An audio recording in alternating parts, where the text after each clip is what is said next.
Hello everyone, কেমন আছো তোমরা সকলে? আশা করি সবাই ভালো আছো। তো ফাইনালি তোমরা সকলেই জেনে গেছো যে ত্রিপুরা জয়েন্ট এন্ট্রান্স 23শে এপ্রিল 2025 ফাইনাল ডেট বেরিয়ে গেছে।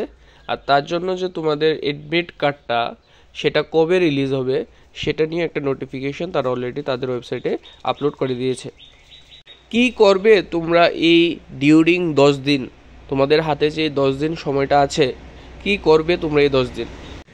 কি রিভিশন করবে, কি তোমরা নতুনভাবে পড়বে, কোথা থেকে তোমরা ইম্পর্টেন্ট বাছাই করবে, সবগুলি আমি তোমাদের এই ভিডিওতে ডিসকাস করে দেবো তোমাদের সঙ্গে। তো প্রথম থেকে শেষ পর্যন্ত সম্পূর্ণ ভিডিওটা দেখবে। আশা করি তোমাদের জন্য এটা খুবই একটা ইম্পর্টেন্ট ভিডিও হবে। কিন্তু তার আগে একটু নোটিফিকেশানটা পড়ে নিই। নোটিফিকেশানটা দেওয়া আছে, দেখো, এডমিট কার্ড ডাউনলোড সংক্রান্ত বিজ্ঞপ্তি।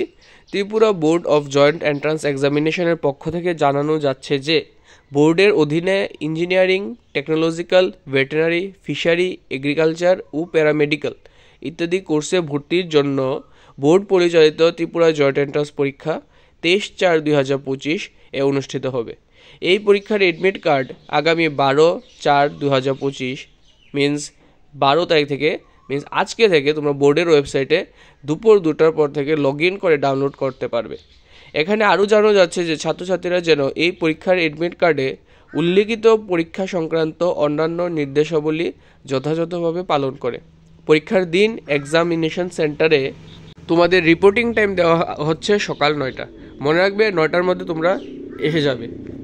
এখন আমি তোমাদের সঙ্গে কিছু ইম্পর্টেন্ট কথা বলছি যে তোমরা এই 10 দিন, তোমাদের হাতে যে 10 দিন সময়টা আছে, এই 10 দিনে তোমরা কি করতে পারো, কি করলে তোমাদের মার্কসটা তোমাদের দেখবে যে ভালো যাবে, তো সেটা আমি এখানে ডিসকাস করছি, মনোযোগ দিয়ে শুনবে। তোমরা প্রথমত এখন রিভিশনের যে পার্টটা আছে, যারা যতটুকু করে নিয়েছো ঠিক আছে, তো সেটা প্রত্যেক দিন করতে থাকো রিভিশন।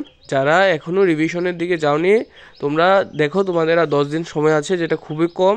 তোমরা তাড়াতাড়ি রিভিশনটা সেরে নাও, যত পারো ততবার রিভিশন করো।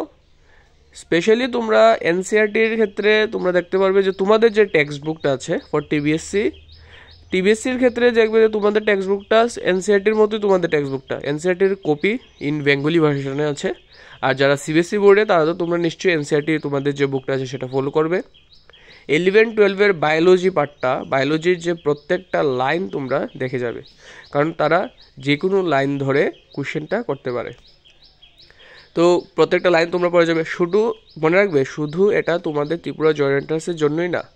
তুমি যদি আজকে থেকে 22 তারিখ মিন্স এক্সামের আগের দিন পর্যন্ত যদি 10 দিন সময়ের মধ্যে যদি তুমি যতটুকু তোমার এই টেক্সট বুকটায় সম্পূর্ণ করতে পারবে, তুমি মনে রাখবে সেটা ত্রিপুরা জয়েন্ট এন্ট্রান্সের সঙ্গে সঙ্গে সেটা তোমাদের নিটের জন্য খুবই ইম্পর্টেন্ট একটা তোমাদের ফল পাবে, খুব ভালো একটা ফল পাবে। তাহলে একটা তীরে দুটা নিশানা যেটা বলে, সেটা তোমরা এই 10 দিনে একটা ভালো করতে পারো।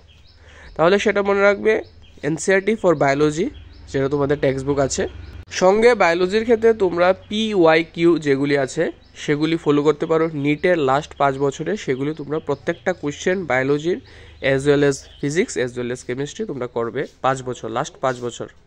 এখন আমরা চলে যাব ফিজিক্সের দিকে। ফিজিক্সে তোমরা কি করতে পারো? ফিজিক্সে প্রথমে আগে যাবে ত্রিপুরা জয়েন্ট এন্ট্রান্সের লাস্ট 5 বছরের যে PYQ আছে সেটা তোমরা করবে। তোমরা 2020, 21, 22, 23, 24 এই 5 বছরটা মেনলি ইম্পর্টেন্ট রাখবে ফিজিক্স পার্টটার ক্ষেত্রে বলছি। সঙ্গে কেমিস্ট্রির জন্য ত্রিপুরা জয়েন্ট এন্ট্রান্সের লাস্ট 5 বছরে তোমরা সেটা ফলো করতে পারো। সঙ্গে তোমরা কি করবে, জেই মেন্সের ক্ষেত্রে দেখবে লাস্ট 5 বছরে সেই রকমভাবে জেই মেন্সেরও তোমরা লাস্ট 5 বছরের কোশ্চেনটা ফলো করবে 2020 থেকে 24। আর ইভেন 2025-এর যে তোমরা অলরেডি জানো যে জানুয়ারি অথবা ফেব্রুয়ারি মাসে যে এক্সামটা তোমরা ফার্স্ট সেশন এক্সামটা গেছিলো, সেই এক্সামটাও তোমরা কোশ্চেনটা তোমরা করে যাবে। এই এপ্রিল সেশনের যে এক্সামটা হচ্ছে সেটা তোমাদের লাগবে না, তোমরা মেনলি জানুয়ারি অথবা ফেব্রুয়ারি মাসে যে ফার্স্ট সেশনটা ছিল সেটা ফলো করবে for physics, chemistry and mathematics. Okay. আর তোমাদের কেমিস্ট্রির ক্ষেত্রে স্পেশালি তোমরা এনসিইআরটি অথবা তোমাদের টেক্সট বুকটা যা আছে, দেখো সকলেই কিন্তু তোমরা দেখবে 11-এর যে পার্টটা আছে তোমরা দুর্বল হতে পারো, কারণ 11-এ তোমরা সময় কম পাও। 10 থেকে 11-এ তোমরা যে শিফটিংটা হয় সেটার ক্ষেত্রে তোমাদের একটু প্রবলেম চলে আসে। তার জন্য হতে পারে যে 11-এর যে টেক্সট বুকটা তোমরা হয়তো এই 10 দিনে কাভার আপ নাও করতে পারো, অনেকের সেটা অলরেডি কম পড়া হতে পারে। যারা অলরেডি পড়ে নিয়েছো তাদের জন্য বেস্ট হলো, তাদের খুব ভালো হয়েছে। কিন্তু যারা পড়তে পারোনি তারা শুধুমাত্র 12টাই পড়ে যাও, কারণ 10 দিনে তোমরা যেটা পড়েছ শুধু সেটাই রিভিশন দাও। যারা 11টা তোমরা ফলো করতে পারোনি তাদের ক্ষেত্রে বলছি 12টা শুরু করে যাও। কিন্তু যদি তোমরা দুটোটা পড়ে থাকো তাহলে নিশ্চয়ই দুটোটা করে যাবে। 50-50 মার্ক আসে এই দুটোটা ক্লাস থেকেই। কোনো ক্লাসকে প্রায়োরিটি দেওয়া হয় না, দুটোটাকে ইকুয়াল প্রায়োরিটি দেওয়া হয়, মনে রাখবে এক্সামের ক্ষেত্রে। আর সঙ্গে তোমরা মনে রাখবে টার্গেট তোমাদের রাখতে হবে 170+-এর, তাহলে তোমরা একটা ভালো কলেজ এবং ভালো র্যাঙ্ক তোমরা নিশ্চয়ই পাবে। এই ভিডিও এখানেই শেষ করছি। তোমাদের যদি কোনো কোয়েরি থাকে নিশ্চয়ই কমেন্ট বক্সে জানিয়ে দেবে এবং টেলিগ্রাম গ্রুপে জয়েন করো। আমি তোমাদের প্রতিনিয়ত এমসিকিউ এবং টেস্ট সিরিজ দিয়ে যাচ্ছি, যেটা তোমরা আশা করি তোমাদের ক্ষেত্রে অনেক লাভবান হবে।